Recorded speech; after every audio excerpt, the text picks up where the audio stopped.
Ela disse-me: "Olha, ele só ficou aqui porque perdeu o último comboio. Dormiu no sofá, nem chegamos a conversar direito. Não sejas inseguro." Respondi com um sorriso contido, com aquele nó no estômago que a nossa intuição faz. Quando sabe que tem qualquer coisa errada, claro, confio em ti, mas no fundo, algo queimava. Algo que não me deixava sossegar. E por isso, quando ela foi tomar banho, liguei o telemóvel e abri a app do sistema de alarme que eu próprio tinha instalado na casa dela. Vi a gravação da noite anterior, e naquele exato instante, o que eu via no ecrã começou a desfazer em segundos 2 anos de relação. Não foi um escândalo público, não foi um grito, nem sequer um flagrante daqueles que se vê em reality shows. A traição não veio em forma de cena, mas sim em pequenos gestos, olhares, momentos repetidos. Estava tudo ali. No recorte silencioso das imagens, no toque de leve na mão, no riso cúmplice entre os dois. Era tudo o que eu precisava para perceber que o que me restava já não era amor. Era engano. Chamo-me Tiago. Tenho 31 anos e trabalho como técnico de automação residencial. Sou daqueles que vive a transformar casas comuns em casas inteligentes. Luzes controladas por voz, cortinas que se mexem sozinhas, câmaras com sensores de movimento, alarmes que avisam o dono antes mesmo de alguém tocar à porta. A minha vida é andar com ferramentas de um lado para o outro, instalar tecnologia para trazer conforto e segurança às pessoas. Foi justamente por causa do meu trabalho que conheci a Carolina. Ela tinha acabado de se mudar para um apartamento novo, no 8º andar de um prédio no centro de Braga, e pediu orçamento para um sistema de automação básico. Fui fazer o orçamento, dei-lhe algumas sugestões e deixei-lhe o meu contacto. Ela ligou 2 dias depois, não para aceitar o orçamento, mas para perguntar se eu também sabia instalar prateleiras embutidas. Rimos. Marcamos outro encontro. O resto foi fluindo. Começamos a sair. Café virou jantar. Jantar virou fim de semana fora. Fim de semana virou rotina. Em pouco tempo, já tínhamos as chaves um do outro e passávamos mais tempo juntos do que separados. Não éramos o casal mais apaixonado do mundo, mas dávamos-nos bem. Tínhamos humor parecido, gostos musicais em comum, e ela dizia que se sentia segura comigo. Um elogio que, para quem trabalha com segurança, tem um sabor diferente. Num aniversário de namoro, resolvi oferecer-lhe algo fora do comum. Instalei um sistema completo de segurança e automação no apartamento dela. Câmaras, sensores, fechadura digital com código temporário, iluminação por presença, tudo o que havia de mais moderno. Fiz questão de configurar os acessos com total transparência. Ela era a administradora, eu só tinha acesso secundário, em caso de emergência. Assinamos até um termo informal, mais por protocolo do que por necessidade. Eu nunca fui de controlar, mas sempre fui de prevenir. Ela adorava tudo aquilo. Sentia-se moderna, dizia. Mandava vídeos para as amigas a mostrar como acendia as luzes pelo telemóvel. Nunca desconfiou de mim. E eu, por mais que a vida me tivesse dado razões para ser cínico, tentava acreditar que podia finalmente confiar em alguém. Até há 3 semanas atrás. Tinha ido para o Algarve, fazer uma instalação grande numa vivenda à beira-mar, daquelas que têm mais sensores do que interruptores. Foram 4 dias de muito trabalho. No último dia, o cliente convidou-me para jantar e acabei por perder o comboio. Voltei de boleia com outro técnico e cheguei a Braga por volta da 00:40. Mandei mensagem à Carolina a dizer que já estava a caminho. Nada. Liguei, caixa postal. Achei estranho, mas não impossível. Podia estar a dormir. Usei a chave e entrei devagar. A sala estava arrumada, mas havia 2 canecas de chá na mesa de centro. Uma tinha batom cor de vinho na borda. A outra não. O casaco dela estava na cadeira.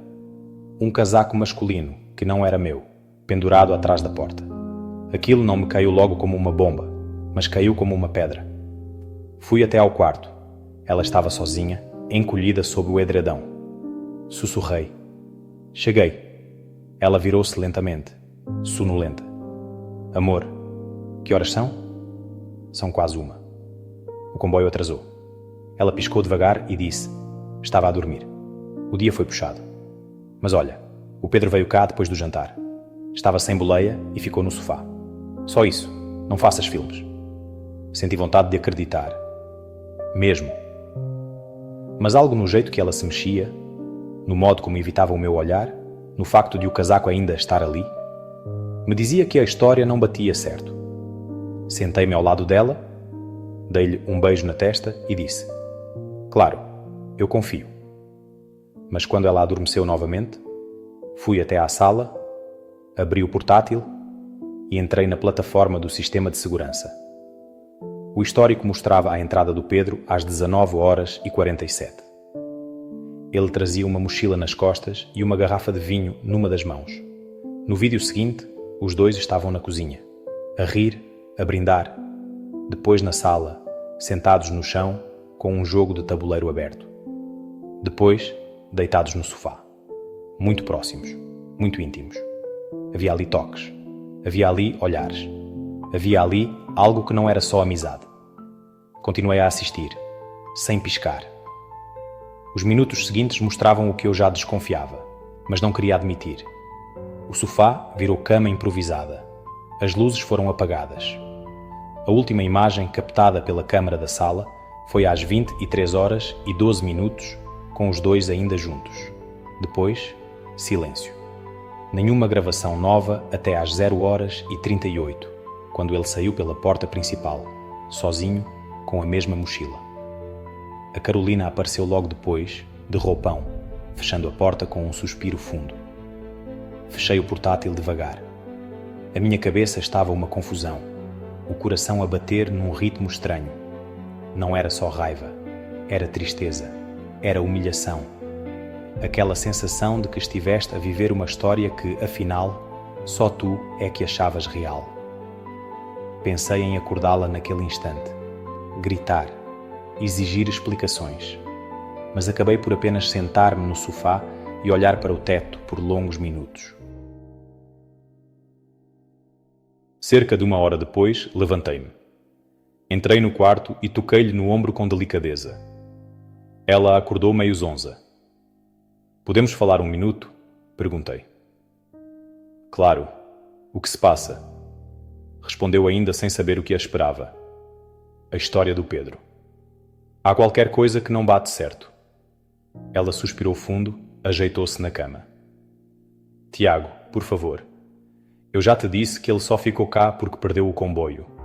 Perdeu o comboio, mas trouxe mochila e vinho? Ele vinha da casa da irmã, improvisou ela, cruzando os braços. E o jogo de tabuleiro? O sofá? Os toques? Os sorrisos? Não era só amizade. Tu estás a ver coisas que não existem. Talvez, ou talvez tu estejas a esconder coisas que existem há muito tempo. Ela ficou em silêncio, por uns segundos longos. Os olhos tentavam encontrar nos meus uma desculpa, uma fuga. Mas já não havia espaço para palavras bonitas. Levantei-me, fui buscar o portátil, sentei-me de novo ao lado dela. Quando viu o ícone da app de segurança abrir, perdeu toda a cor do rosto. Estás a espiar-me? Sussurrou, num misto de medo e desafio. Não. Estou a proteger-me. Porque quando cheguei, alguma coisa me disse que a verdade não morava mais aqui. As imagens falavam por si. Ela tentou levantar-se, tentou tirar-me o portátil das mãos. Mas já não adiantava. Carolina, não se trata de ciúmes. Trata-se de respeito. E tu perdeste o meu. A conversa que se seguiu foi dolorosa. Acusações de parte a parte. Ela disse que eu vivia para o trabalho, que passava mais tempo com clientes do que com ela, que só se sentia viva quando o Pedro a fazia rir. Eu respondi que não se trai quem se ama, que carência não é carta branca para enganar, que sinceridade não devia ser opcional num relacionamento. Às 3 da manhã, já tinha a mala feita. Retirei o meu acesso do sistema de segurança. Era uma questão de ética, mas também de autocuidado. Deixei as chaves na bancada da cozinha e fui embora. Apanhei um táxi, sentei-me no banco de trás e pela primeira vez, em muito tempo, não tinha vontade de voltar a lado nenhum. Os dias seguintes foram uma montanha russa. As mensagens dela variavam entre pedidos de desculpa, ataques e tentativas de justificar o injustificável. Eu não respondi. Disse apenas, numa única mensagem: envia-me o que for meu pelo correio, e que a vida te ensine o que eu não consegui. O mais surpreendente foi o que aconteceu depois. Um amigo em comum, o Diogo, que conhecia os dois, ligou-me uns dias depois. Mano, a Carolina anda a dizer por aí que foste tu que a traíste, que instalaste câmaras para a controlar, que eras um obcecado. Fiquei em silêncio. Nem raiva senti, só cansaço. Sabes que isso não é verdade, Diogo. Claro que sei. E outros também sabem. Mas achei que devias saber o que anda a ser dito por aí. Foi então que decidi agir com cabeça fria. Reuni provas, prints das configurações iniciais, os termos assinados por ela com o meu acesso limitado. Partilhei com 2 amigos de confiança. Pedi apenas: não falem mal dela, mas se perguntarem, contem a verdade. O tempo passou. A poeira assentou. Nunca mais a vi. Nunca mais a procurei. Mas deixo aqui uma coisa que aprendi no meio de tudo isto. Há câmaras que mostram mais do que imagens. Mostram carácter. Revelam intenções. E às vezes protegem-nos mais do que o coração quer admitir. Aliás, se estás a ver este vídeo até aqui, significa que algo te tocou, que talvez já tenhas vivido algo parecido. Por isso, antes de continuares, faz o seguinte: inscreve-te no canal agora mesmo. Não porque estamos a pedir, mas porque, neste espaço, contamos histórias reais, de pessoas reais, histórias que mexem connosco. E se esta história te fez sentir algo, raiva, empatia, choque, qualquer coisa, deixa um comentário sincero aqui em baixo. O que é que tu farias no lugar do Tiago? Confrontavas? Partias em silêncio? Conta-nos. Queremos mesmo saber o que vai na tua cabeça. Nada de comentários genéricos. Queremos sentir que há vida do outro lado do ecrã. Meses passaram. E com o tempo, a dor deu lugar à clareza. Não era saudade do que tínhamos. Era apenas o eco do que eu acreditava que existia. Comecei a trabalhar mais focado. Reformulei os meus contratos com clientes, deixando as cláusulas de acesso e privacidade ainda mais transparentes. Não por trauma, mas por responsabilidade. Com cada história que cruzava o meu caminho, eu percebia o quanto a confiança é um bem raro e o quanto deve ser protegida como se fosse um alarme invisível dentro da alma. Voltei a sair com outras pessoas, devagar, sem pressa, e sem entregar acesso ao meu coração tão facilmente. Já não procurava distrações, procurava paz.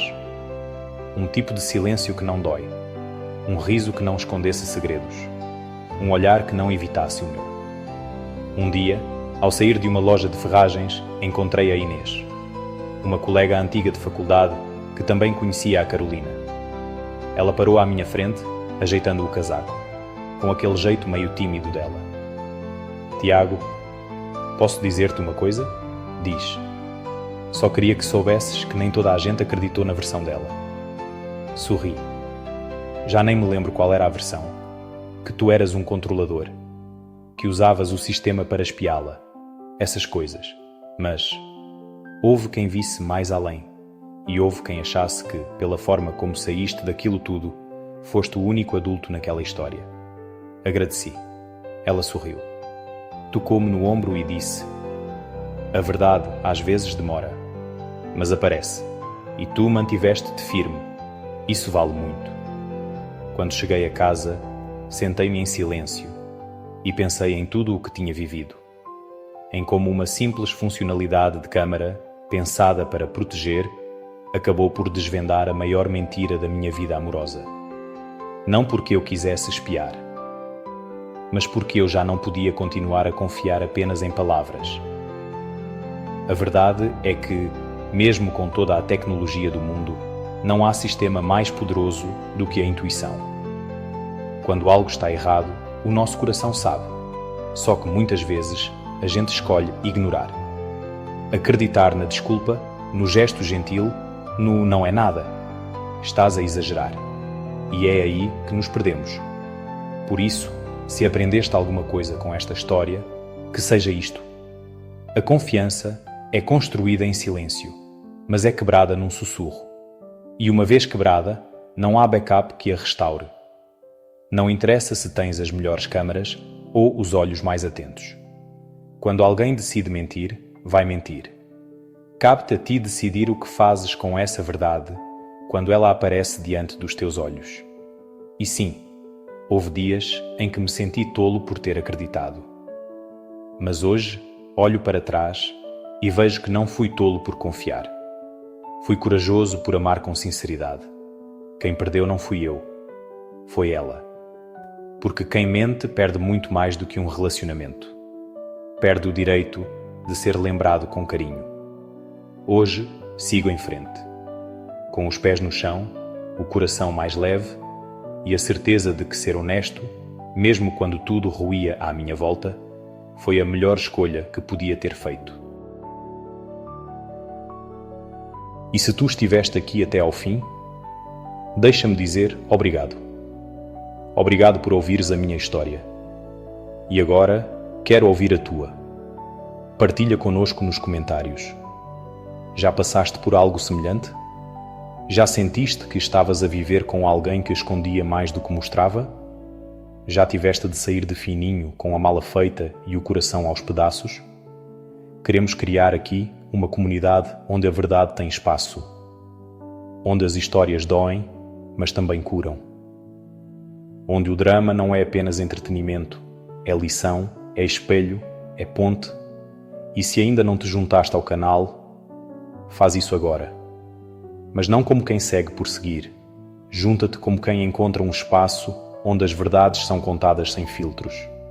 Onde cada história que aparece aqui pode ser a tua, a do teu vizinho, a do teu passado ou do teu futuro. Este canal não é só sobre casos. É sobre pessoas, sobre emoções, sobre cicatrizes que, com o tempo, deixam de doer e começam a ensinar. Clica no botão de inscrever. Deixa o teu comentário. Partilha este vídeo com quem precisa ouvir esta história. E volta sempre. Porque aqui, no nosso cantinho, há espaço para tudo o que é verdadeiro, até quando dói.